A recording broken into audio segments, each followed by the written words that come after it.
Good morning, Thailand. My name is Alex. And I'm Jay. And we got some news updates for you from around the land of smiles today. This Thursday, June 12th. Before we begin, though, please remember to subscribe to the Thaiger to stay up to date on all things Thailand. Now, today, we'll be talking about a presumed dead man mysteriously reviving in Nonthaburi. In Phuket, a car that was a rockin' and the authorities came a knockin'. And a little later, an Indonesian romantic scam ring targeting Americans busted by the police.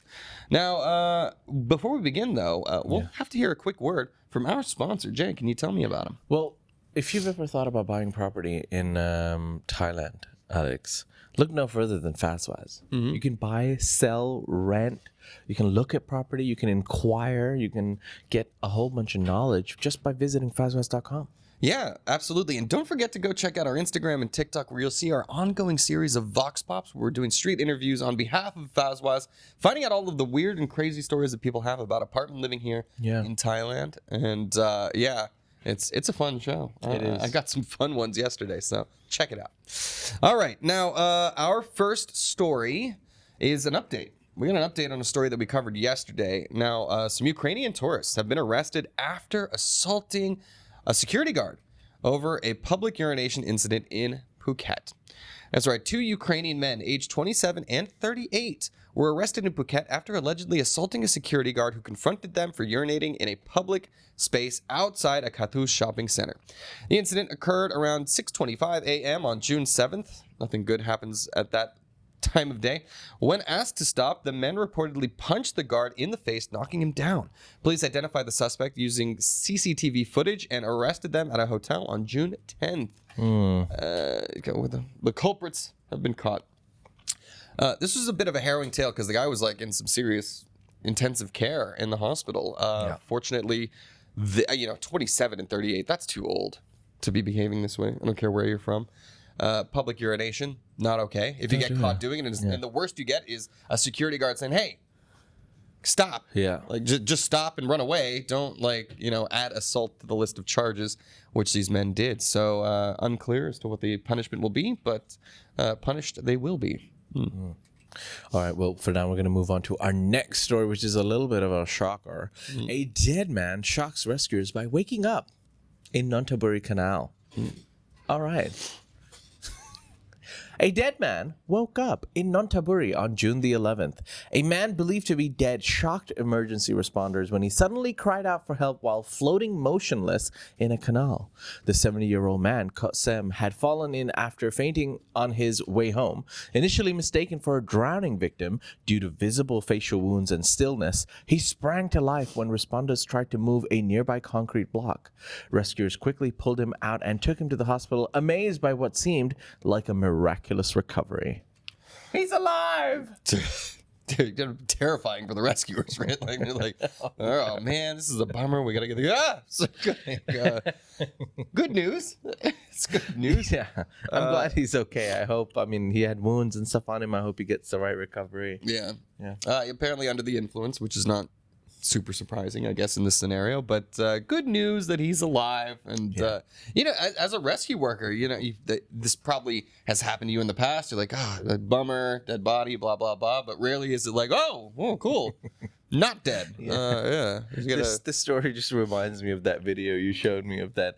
There's like a lady who goes in the middle of the woods to get her trauma out, and she just wants to scream in the middle of the woods, and she starts screaming, to which a guy, relieving himself in the woods, starts running away, to which she then starts screaming even louder because she thought she was alone. Yeah, we'll find great that video. We'll find that for the end of the episode. Great video. All right, so Jason, you know what I'm talking about? No, he wasn't listening. Can you find it? Yeah, find it and send it to Tan so we can show our live audience at the end. That's not going to make it to the actual show. Anyways, look it up if you haven't seen it. It's hilarious. All right. Moving on. Our next story is another classic Thaiger tale. Phuket airport car sex incident has brought a bit of viral outrage and a privacy debate. When this car's a rockin', don't come a knockin'. Unfortunately, someone did. A foreign couple was filmed having sex inside a parked car at Phuket International Airport on June 10th, sparking viral outrage and debate online. Spark count up to 10,000 and something. The video showing the visibly rocking vehicle drew mixed reactions. Some criticized the couple's indecency in broad daylight, while others condemned the person filming, citing privacy invasion. The incident raised broader questions about public decency and cultural sensitivity, though authorities have not yet commented, and the couple's identity remains unknown unless you can recognize them naked. They'd been apart for long enough, and they, another 30 minutes just wouldn't do. Indeed. Reunited, and it feels so good, apparently. Yeah. Anyway, so okay, look. Technically, it's not a room. Yeah. But they got a car. Well, you got to tint them windows, maybe. Yeah. I don't know. Because, it is. You're in a public place. People can see, like. Just get a better car. They're heavier. They don't rock as much, I guess. There's a solution here. Your body's writing checks your cars can't shake. Yeah. And I got to wonder, too, what about the person who filmed them? Yeah. Right? Like, are they trying to just collect evidence of, like, hey, bad person doing bad things? Or is this, like, creepy? That too, 30 seconds would be enough. This guy was just filming at it like yes. Hold on, let me frame this right. I don't know. You. Yeah. You, I guess. Don't do that. Look, technically, even if it is inside your car with tinted windows and it's rocking, like, just go home, guys. Come on. Just go home. Get a room. Get an actual room with doors. Yeah. Some people like a little bit of excitement, but don't. We don't want to see it. All right. Moving on to our next story. Is this me? Yes, this is me. Yeah, all right. Sorry. Numbers are off. A historic broadcast deal to stream all Thai football leagues. Oh, what? Who cares about the Thai? Okay. Well, I don't know. Sorry, football. Great news if you like Thai football. A landmark 2 billion baht deal will bring live broadcasts of all Thai football leagues to screens nationwide for the 25-26 and 28-29 seasons. Gulf Development, AIS and JAS has secured exclusive rights covering Thai leagues 1-3, the FAN League Cups, Under-21 Youth League, and Women's Leagues 1 and 2. Matches will stream via AIS Play, Mono29, and broadband platforms. The deal marks the first time all Thai league games will be available live, aiming to boost fan access and grow sport through cutting-edge tech and nationwide coverage. Look, I think it's great because normally most people probably don't watch the Thai league anyways. Yeah. Right? I'm just being honest. So more coverage. I mean, they're athletes, right? Give them some love. A little national pride, I think. But look, I'm not a football guy in the first place. You should to hear your initial reaction to that, like, ugh. I don't know.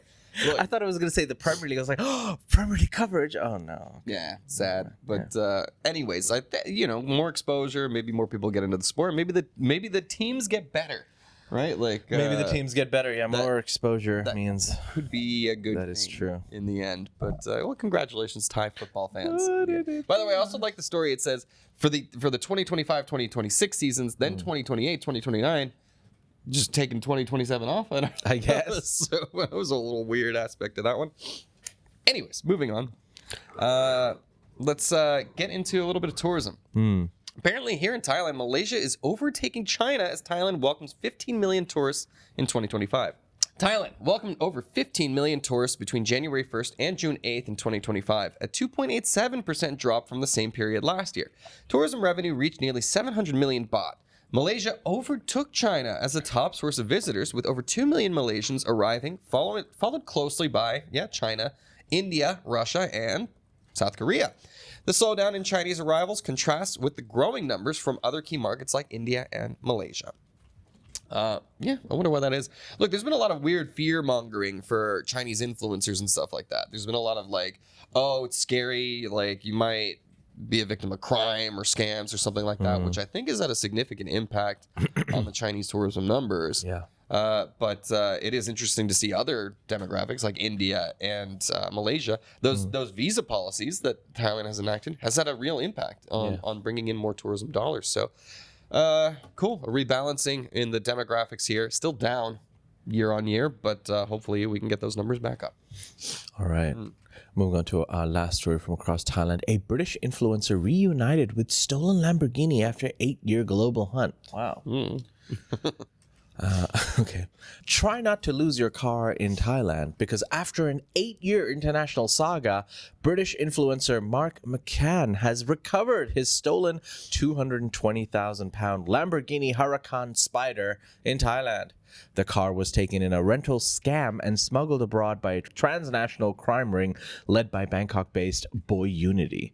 Despite initial inaction from police, McCann's persistence led to a multinational investigation that uncovered over 30 stolen luxury cars. Though the car's value dropped to 80,000 pounds due to modifications, its return marked a major victory in a case that exposed the scale of global vehicle smuggling. But There we go. Better late than never, I guess. Yeah, pretty big bummer that they modded the hell out of it. And then now it's like, ugh, all right. 220,000 to 80,000 pounds. Ouch. Yeah. But then again, it is also 8 years. Yeah, it's also that kind of depreciation too. But at the same time, that's 8 years he's been without it, not enjoying his Lamborghini, which I'm sure he spent a lot of money on. And Lambo. also, it's pretty cool that his persistence on this issue led to the uncovering of this crime ring and the crackdown on the organization. So cool. Yeah. Stick with Well, it. I'm guessing he was just persistent and did follow-ups and probably not constantly, but often, spoke to the police and put pressure, if anything. I don't think he went all Jason Bourne and started uncovering all the crime rings around Europe. Yeah, but Where's my Lamborghini? Have you found it yet? yeah, Karening your way to solutions. Hey, good on you, man. Look, probably worked hard, made a lot of money, bought a Lamborghini. I'm not jealous. I'm a little jealous, but yeah. Anyways, reunited, and it feels so good again. There we go. And it's green. Yeah, you can use it for gram. Yeah, what an idea. Yeah. All right. Anyways, that'll do it for our Thailand section of the news. Before we head into our ASEAN section, let's hear a quick word from our sponsors at Fazwas. Tan.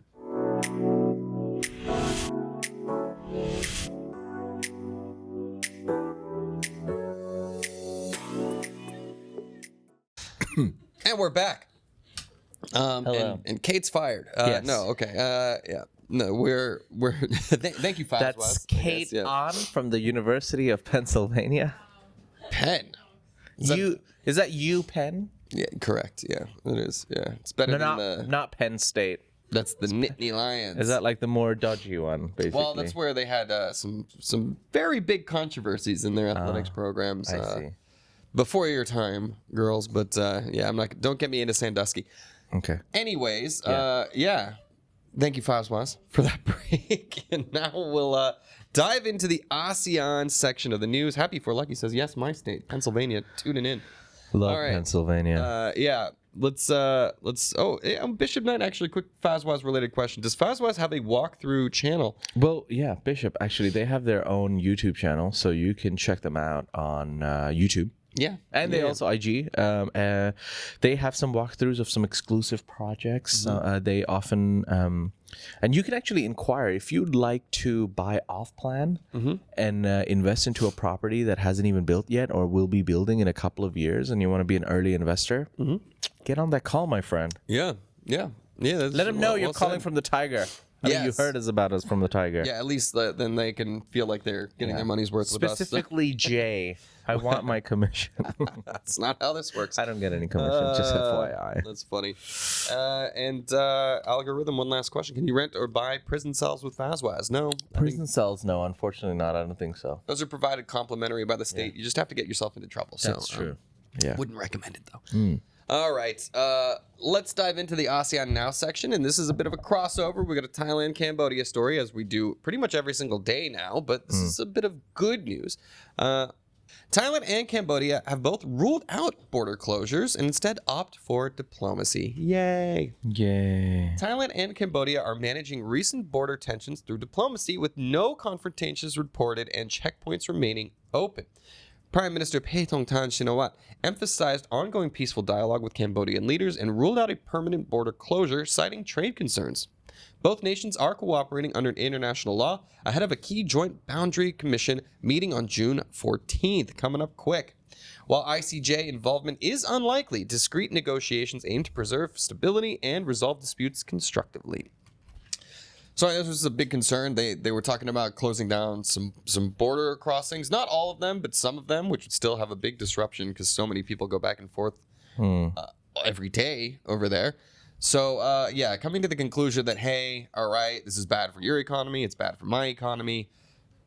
Let's not do it. Let's not do it. Yay. Communication, diplomacy. Communication. Seems to be making some headway. So congratulations, Thailand and Cambodia. Keep it up. Congratulations. Moving on to our next topic. Bangkok raid bus Vietnamese call center scam ring. All right. Thai police busted a Vietnamese-run call center gang operating romance scams out of luxury villas near Bangkok. The 27 suspects posing as wealthy individuals on the Zalo app defrauded victims, mainly fellow Vietnamese, of an estimated 39 million baht monthly. Officers seized over 100 phones, dozens of computers, and ketamine during the raid. The scammers had entered Thailand on tourist visas and ran the operation with assigned roles and incentives. All suspects face legal action and investigations continue. 100 cell phones, ketamine. Sounds like a party at Elon Musk's house. No. That's funny. Romance scams. Yeah. It's and against fellow Vietnamese too. Like there's no national pride, I guess there. Elon, if you're watching, I'm a fan. This guy's a hater. I'm all with you. Nah. No. He's definitely watching. This video is going to get to him. Trust me. The guy is terminally online, so who knows? But I doubt it. Anyways, Haters going to hate. Yeah, sorry. The ketamine jokes are just right there, Anyways, sorry. All right. I just love a spot of ketamine. All right, moving on. Guess what? What? It's not the only love scam Uh-oh. we have today. Instead of the Vietnamese being targeted, it's Americans being targeted, as Indonesian police have dismantled a Bali love scam that was, indeed targeting my fellow Americans. Indonesian police arrested 38 people in Bali for running a love scam targeting American men via Telegram. What's wrong with the women? The suspects, all Indonesians, posed as women using fake profiles to lure victims into sharing sensitive data. Paid around $200 a month, they worked for a ringleader operating from Cambodia. The bus followed a tip-off that could lead to 12-year prison terms under Indonesia's electronic transaction laws. Authorities note a rise in such scams across Southeast Asia following China's crackdown on similar networks. Getting catfished by the Indonesians, man. Has it happened to you, Jay? Not recently. No. Not recently. Not recently. It's been a while, apparently. Well, it'll happen even less now, thanks to the authorities in Indonesia. Feel sad. Feel sad. People fall in love with anything right now. Better just to get an AI chatbot girlfriend, I say. All right, at least that way you know that you're never gonna actually meet a real person. All right, Bishop Knight says simps. Come on, everybody's looking for love, Bishop. I don't know. It's sad. What I hate about this story though is that the scammers are paid $200 a month, which goes, that's like nothing if you're from the West, but it goes a little further in Indonesia. But the ringleader wasn't even in Indonesia. In Indonesia, tongue twister. Yeah. He was in Cambodia, and that's how so many of these scam centers work. People are coerced into doing the scams by some ringleader, and then the ringleader escapes justice, which is a bummer. Justice. Yeah. I don't know. Sad. But we got our last story, Jay. All right, here we go. And that's you. A 5.9 magnitude earthquake rattles Taiwan. No major damage reported. Good news. On June the 11th at approximately 7:01 p.m. local time, a magnitude 5.9 earthquake measured by USGC, Taiwan's Central Weather Administration, recorded it as 6.4, struck off Taiwan's east coast about 71 kilometers south of Hualien City at a depth of 31 kilometers. The tremor rattled buildings in Taipei for around a minute, but there have been no immediate reports of major damage or injuries. Taiwan's robust earthquake preparedness systems like alert drills and strengthened building codes helped mitigate the impact. Well done, Taiwan. Yeah. If you saw there in the footage just there for a second, you'd see Taipei 101, one of the tallest buildings in the world. Very fascinating. The architecture and construction that went into that place to mitigate the effects of earthquakes. At the very top, there's like this giant metal ball that like offsets. Like, so when shaking back and forth, the ball swings the other way and brings everything back. Very fascinating to see. And, in a place like Taiwan and Japan, where earthquakes are very regular, I think it's very important to take those considerations into play. And yeah, it seems like it's worked out. So a little bit of happy news there. There we go. Well, ladies and gentlemen, those are some of the stories from across Thailand today. You'll find more stories on thetiger.com or join in the conversation at ASEANnow.com. That's Thailand's largest English news forum. Yeah, don't forget to subscribe to the Tiger here on YouTube. Subscribe. Stay up to date on all things Thailand. You can also hit that little join button right next to it. You get. If you like that story, please like and subscribe. And for more Thailand news, follow us on Instagram, YouTube, or TikTok at The Tiger, or you can go to thetiger.com and join the conversation.